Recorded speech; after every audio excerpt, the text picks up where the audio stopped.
Vivemos nesse final de semana a 11ª rodada do Campeonato Brasileiro de 2019, dois times com um jogo a menos, o Corinthians e o Goiás, inclusive um batendo no outro ali na tabela, são o 8º e 9º colocados por enquanto, né, enquanto os jogos da 7 não têm início. E algumas tendências apresentadas nos últimos jogos têm se mostrado bastante curiosas. Alguns times em ascensão, destaco aqui o Atlético Paranaense, que já roubou o 6º lugar do Campeonato Brasileiro após uma goleada fantástica sobre a fraca equipe do CSA, que está condenada ao rebaixamento. O Atlético Paranaense, eu repito mais uma vez, é uma equipe extremamente organizada dentro e fora de campo, tem tudo para crescer muito em termos de título, em termos de tamanho de torcida, de importância de TV, enfim, de relevância no cenário nacional nos próximos anos. Está nas semifinais da Copa do Brasil, está nas oitavas de final da Libertadores, está em plena ascensão no Campeonato Brasileiro. Acho que a equipe com os torcedores mais satisfeitos no Brasil hoje é o Atlético Paranaense. Do outro lado, nós temos a queda acentuada do Palmeiras, o que já era esperado, porque o Palmeiras não apresentava desde o início do campeonato um padrão tático consistente que desse mostras de que seria mantido até o final do ano, mais ou menos o que aconteceu com o Corinthians em 2017, né?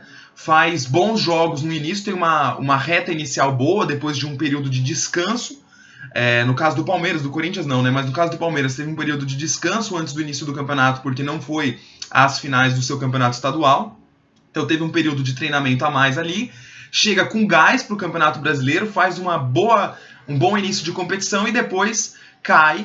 E sendo esse bom início de competição muito devido também à força, à garra, à dedicação dos seus jogadores, muito mais do que a tática, né, apresentado dentro de campo, que com o Luiz Felipe Scolari no banco sempre foi abaixo do potencial do Palmeiras com o elenco que tem.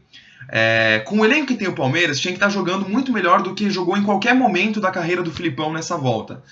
Claro que teve bons jogos, teve jogos em que a equipe de fato foi superior ao adversário, mas tem time para jogar muito melhor do que vinha jogando e muito, muito, muito melhor do que está jogando agora.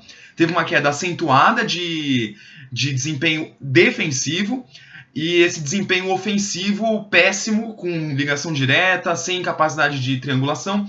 E é o que eu digo também da equipe do Corinthians. Palmeiras e o Corinthians apresentam uma semelhança nesse Campeonato Brasileiro, apesar de terem elencos diferentes, em níveis diferentes. Eu repito, o elenco do Palmeiras hoje não pode ser comparado com nenhum outro elenco do Brasil, nem com o elenco do Flamengo. O elenco do Palmeiras, em termos de investimento, está acima desse, sem dúvida nenhuma.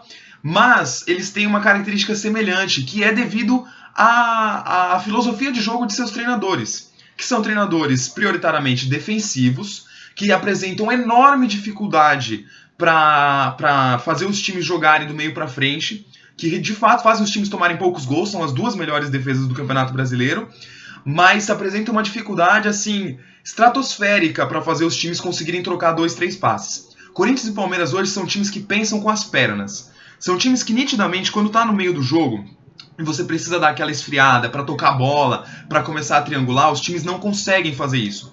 A bola vai rodando, até que alguém dá um bicão para ninguém. O Corinthians geralmente isso acontece com o nosso goleiro, o Cássio, que a bola vai rodando pelo meio ali, vai rodando, chega no Cleison, volta pro Gil, o Gil pro Cássio, e o Cássio dá o bicão para ninguém. No Palmeiras isso acontece muito com o Felipe Melo. É um jogador que tem essa centralidade da ligação direta para os repórteres da Globo que ficam ali na beira do gramado, né? Às vezes é o Tino Marcos, às vezes é o Eric Faria, às vezes pode ser também o Mauro Naves, agora está afastado, né? Pode ser o próprio André Hernan, enfim. Os jogadores pegam a bola e lançam pro repórter, porque é uma bola que não vai para ninguém ali, pela simples incapacidade do time de pensar o jogo, de dar 2-3 passes, de triangular. São times que se desesperam quando tem a bola, eles querem se livrar da bola o mais rápido possível. E aí esses times com essas características, o Corinthians e o Palmeiras, apelidam esse jogo, que eu chamaria de um jogo fraco, né? Um jogo pobre, um jogo superficial. Eles apelidam isso de jogo vertical. Porque aí viram o Liverpool fazer alguma coisa, entre aspas, parecida na Europa, dar certo, ser campeão da Champions, com méritos e tudo mais. E aí apelidam da mesma forma que foi apelidado o jogo do Liverpool de jogo vertical. E parece que isso se torna uma grande justificativa, né, para essa filosofia incapaz de fazer o time jogar do meio para frente.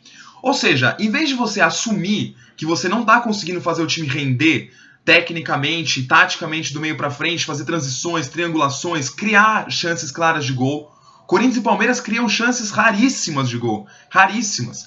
E o Corinthians já vem assim há muito tempo, o Palmeiras é mais ou menos uma novidade, né? Mas é difícil, o time sofre para conseguir criar uma chance de gol, porque os treinadores são incompetentes, porque os treinadores não conseguem fazer o time jogar com a bola no pé.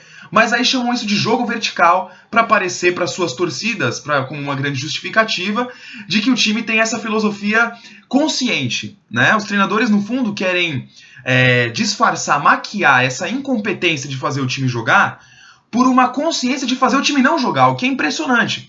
Ou seja, em vez de você falar assim, não, eu não estou conseguindo fazer o time triangular, vou fazer o time triangular de uma forma melhor. Não, você assume que você é incapaz de fazer isso, só que você ouve um termo bonito da mídia, que é o jogo vertical, e fala que é isso que você está fazendo. É o jogo vertical, quer dizer, incapacidade de ficar com a bola. Isso é que corintianos e palmeirenses vêm sofrendo. A tendência, se continuarem com essas filosofias, é que isso se mantenha até o final do campeonato. O Corinthians hoje, é verdade que merecia ter vencido o jogo do Flamengo, mas muito mais por incapacidade do Flamengo, do tal do mito, do mago Jorge Jesus, do que por méritos do Fábio Carille. O Corinthians criou uma chance clara de gol no jogo e um pênalti duvidoso, que na minha opinião nem pênalti foi. O Flamengo criou também uma chance clara de gol, num lance que foi gol, e um lance também duvidoso, mas que o VAR, com a tecnologia, validou o lance do Gabriel Barbosa, que fez o gol do empate do Flamengo. Agora, corintianos e palmeirenses, preparem-se.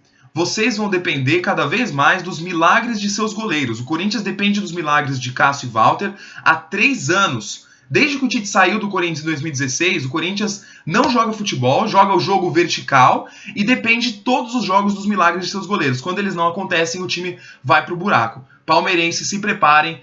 Este destino está chegando, caminhando a passos largos para acontecer com vocês também. Forte abraço.